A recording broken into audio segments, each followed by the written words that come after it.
అవి ఇంటికి వెళ్ళారు. వెళితే ఊరు చివరుంది, అది తాటాకిల్లు. నాకు తెలుసు, నేను చాలా పేదరికం నుండి వచ్చాను.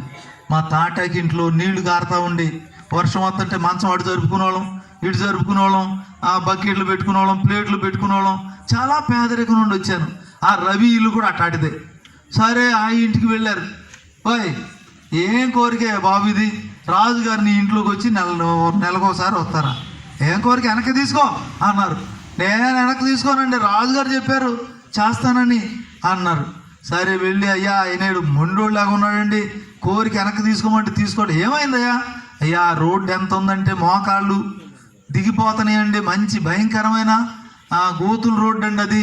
అంటే అబ్బాయి ఇక్కడ రాజు కోట నుండి ఆ ఊరు వరకు సిమెంట్ రోడ్డు వేసేయండి అన్నారు. ఊరు సిమెంట్ రోడ్డు పడిపోయింది. అయ్యా అక్కడ కరెంట్ లేదండి, అంత కరెంట్ పెట్టేయండి అన్నారు. అక్కడ నీళ్లు లేవండి, వాటర్ ట్యాంక్ కట్టేయండి. అరే ఏం చెప్పేస్తున్నారు, అబ్బా ఉద్యానవనాలు. మరి అయ్యా పూరిపాకండి, అది తడిసిపోద్దండి, దానిలో మీరు ఎలా వస్తారు?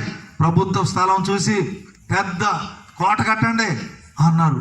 ఓ కట్టేశారండి. 2 నెలల తర్వాత రాజుగారు వస్తున్నారు వాయిద్యాలతో.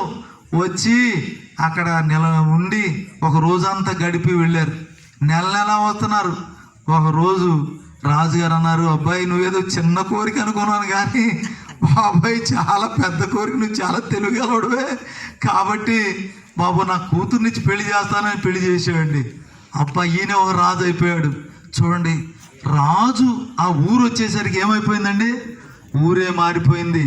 రాజుల రాజు, ప్రభువుల ప్రభు మన హృదయంలోకి వస్తే మన చీకటంతా వెలుగైపోద్ది, మన పాపం అంతా పోద్ది, మన దుఃఖం అంతా సంతోషం అయిపోద్ది. అబ్బా మన బాధలన్నీ తొలగిపోతాయి. ఎంత ఆనందమో! అబ్బా ఈ రవి రాజుగారికి చోటు ఇవ్వగానే ఏమైపోయిందండి? అబ్బా ఎంత మారిపోయిందో! అరే ఒకప్పుడు పేదవాడు ఇప్పుడు రాజు అయిపోయాడు. మనం ఎవరమో తెలుసా? క్రీస్తు ప్రభు నమ్మిన వారు, రాజులైన యాజక సమూహము, దేవుని సొత్తైన ప్రజలు, ఏర్పరచబడిన వంశము, ఓ పరిశుద్ధ జనము, ఓ ప్రియరా యథార్థవంతుల వంశము. యేసు ప్రభు నమ్మిన వారు, ఆయన రక్తంలో కడగబడిన వారు, మారు మనసు పొందిన వారు. ఏ వంశమో తెలుసా?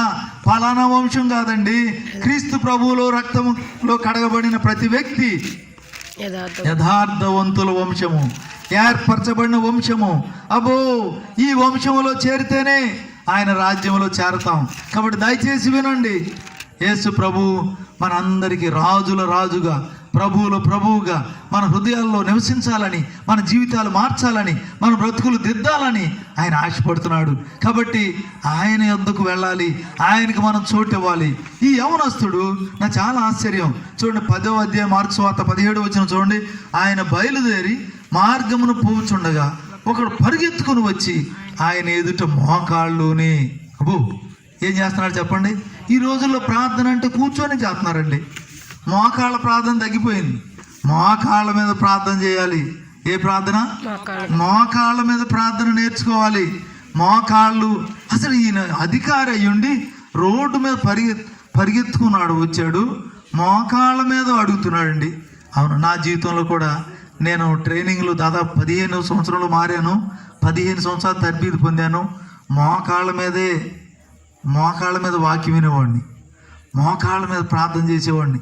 దేవుని సేవకులు ఏదైనా ప్రశ్న అడిగితే మోకాళ్ళ మీద సమాధానం చెప్పేవాడిని. మోకాళ్ళ అనుభవం భలేగుంటుంది, మోకాళ్ళ జీవితం. అందరూ నేను ఒకసారి హాస్పిటల్లో ఉండాల్సి వచ్చింది. ఒక 2 నెలలు ఉన్నాను చెన్నైలో 1988లో. ఆ సమయంలో పేషెంట్స్ అందరూ పడుకున్నాక ఒక గంట సేపు మోకరించేవాడిని, నిలువుగా మోకరించి ప్రార్థన చేసుకునేవాడిని. పేషెంట్గా ఉండి ఒక బ్రాహ్మణ్ డాక్టర్ గారు రామచంద్రన్ అని ఆయన నా దగ్గర ట్రీట్మెంట్ ఇస్తూ ఉండేవాళ్ళు. నా చెయ్యి పాడైపోయింది, ట్రీట్మెంట్ ఇస్తే ఏంటో చదువుతున్నావు అని అడిగారు. బైబిల్ అండి అని చెప్పాను. నా వచ్చిరాని ఇంగ్లీష్ మాటలే చెప్పి, అక్కడ తమిళ్ మాట్లాడతారు, ఇంగ్లీష్ మాట్లాడతారు.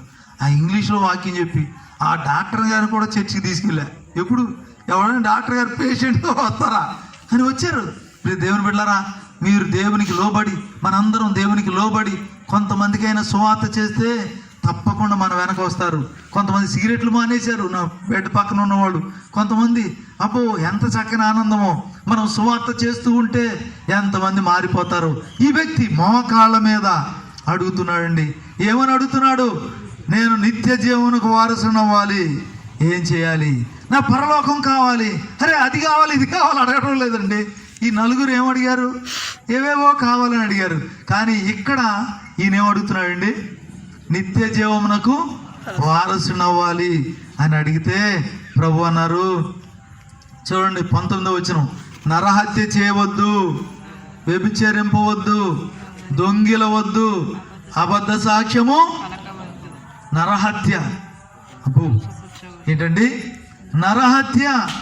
ఆ మధ్య ఒక అమ్మాయి అడుగుతుందంట, అయ్యా రాక్షసులు మారుమనసు పొందుతారండి, రాక్షసులకు రక్షణ ఉందా అని అడిగిందంట. ఏంటమ్మా ఎందుకు రాక్షసులు ఏంటి అంటే, నేనే రాక్షసుని అందంట.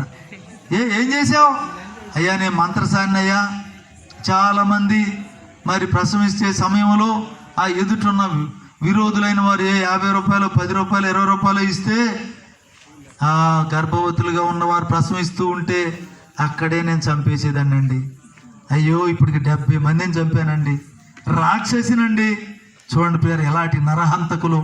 ప్రియర వివాహం కాకముందే కొంతమంది నరహంతకులు, వివాహం కాకముందే వారి జీవితంలో ఆ నరహంతకులుగా ఎలాంటి జీవితమును నష్టపరుచుకుంటూ ఉన్నారు, వారి జీవితాన్ని పాడు చేసుకుంటూ ఉన్నారు. చూడండి నరహంతకులు. బైబిల్ చెప్తుంది, తన సహోదరుని ద్వేషించువాడు నరహంతకుడు. ఏంటండి మనం ఏం తప్పులు చేయక్కర్లా, నీ ప్రక్క వ్యక్తిని ద్వేషించావా నరహత్య. కత్తిపోటు వంటి మాటలు పలుకువారు కలరు. అయ్యో ప్రియరా ఎంతమంది నరహంతకులుగా ఉన్నారు. నీవు ఎదుటి వ్యక్తిని బాధపరుస్తున్నావా, ఎదుటి వ్యక్తిని దుఃఖపరుస్తున్నావా? ప్రియర కేవలం వినడం కాదు, విని దాని ప్రకారం మనం ప్రవర్తించాలి. మన జీవితాన్ని మార్చుకోవాలి, మన బ్రతుకును దిద్దుకోవాలి. అరే కాబట్టి నేను ఒకసారి మొన్న మధ్య 2వ శనివారం వచ్చే ముందు మరి వైజాగ్లో బస్సు ఎక్కాను. ఏసీ స్లీపర్ అండి. మరి జంక్షన్లో ఆగుద్దండి అని చెప్పారు. సరే ఎక్కాను. ఎక్కిన తర్వాత 2:30కి అర్ధరాత్రి 2:30కి 3 లోపు వచ్చింది సెంటర్ దిగండి అన్నారు. ఆ జంక్షన్ వచ్చింది దిగండి అన్నారు. అదేంటి బాబు మరి సెంటర్లో దించట్లేదేంటి? ఇది సెంటర్కి వెళ్దండి, బైపాస్లో దిగిపోవాలన్నారు. 2 గంటలకి రాత్రి 2:30కి. మరి ఏం చేయాలి? అదేంటండి ముందు చెప్పాలిగా మీరు, మరి సెంటర్లో దిగదు సెంటర్లో ఆగదని చెప్పాలి కదండి అని అన్నాను. అరే అంటూ ఉంటేనే ఆపకుండానే వేరవల్లి జంక్షన్ దాటి వేరవల్లి ఇంకా వెళ్ళిపోతున్నారు. అరేరే అప్పుడు నేను బాబు మరి విజయవాడలో దిగుతాను, ఇక్కడ ఎక్కడ దిగలేనంటే సరే అన్నాడు. అంతకుముందే ఆయనకి చెప్పాను, బాబు నేను చిన్నప్పుడే చనిపోతుంటే మా నాన్న పేరు రామచంద్రరావు, నన్ను పైగా రేసి ప్రభు వీడు బ్రతికితే నీ సేవకిస్తాను మొక్కున్నారు, బ్రతికాను, ఇప్పుడు ఆయన సేవ చేస్తున్నాను అని ఇలా 2 మాటలు చెప్పాను. ఇప్పుడు మాస్టర్గా విశాఖపట్నంలో చేస్తున్నానండి అని చెప్పాను. సరే వెళ్ళి బైబిల్ తీశాను. ఎప్పుడు 2:30 టైంలో బైబిల్ తీశాను. తీస్తే ఆ యాకోబు పత్రిక 5వ అధ్యాయము 8వ వచనం నుండి చూస్తే ఒకని మీద ఒకడు సణకుడి అని వస్తుంది. ఏముంది అక్కడ? ఒకని మీద ఒకడు సణగకుడి. ఎందుకు ఆపలేదే మరి ముందుకు ఎందుకు చెప్పలేదు అని అన్నాను కదా. సణగకుడి. యోబు యొక్క సహనమును గురించి మీరు విన్నారు కదా. ఆయన ఎంతో జాలి గలవాడు, సహించిన వారు ధన్యులు అంటున్నాము కదా అని అవన్నీ చదివేసరికి బాబు ఏంటి నేను ఇతన్ని గట్టిగా మాట్లాడానా అని వెళ్ళి, డ్రైవర్ గారు మీతో మాట్లాడి బైబిల్ తీశానండి, తీస్తే సణగకుడి అని ఉందండి, నాదే తప్పు అనిపిస్తుంది, క్షమించండి అని క్షమాపణ అడిగాను. రేరా క్షమాపణ అడగని ఆయన అన్నారు, పొరపాట్లు జరుగుతూ ఉంటాయండి, నాకు కూడా బాధగా ఉందండి, పాస్టర్ గారిని బాధ పెట్టాను అని అన్నారు. అంటే ఏమైంది? ఇప్పుడు నేను తగ్గించుకోగానే ఎదుటి వ్యక్తికి ఏమైపోయింది? ఆయన కూడా తగ్గిపోయాడండి. రేరా ఎలా ఉంటుందో దేవుని వాక్యం వింటుండగానే మన హృదయాన్ని సరి చేసుకుంటే ఎంత ఆనందం ఉంటుందో తెలుసా? ఒకరోజు అయ్యగారు వాక్యం చెప్తా ఉన్నారు జూమ్లో, నీవు ఎవరినైనా బాధ పెట్టావా, వారిని క్షమాపణ అడిగావా, హృదయాన్ని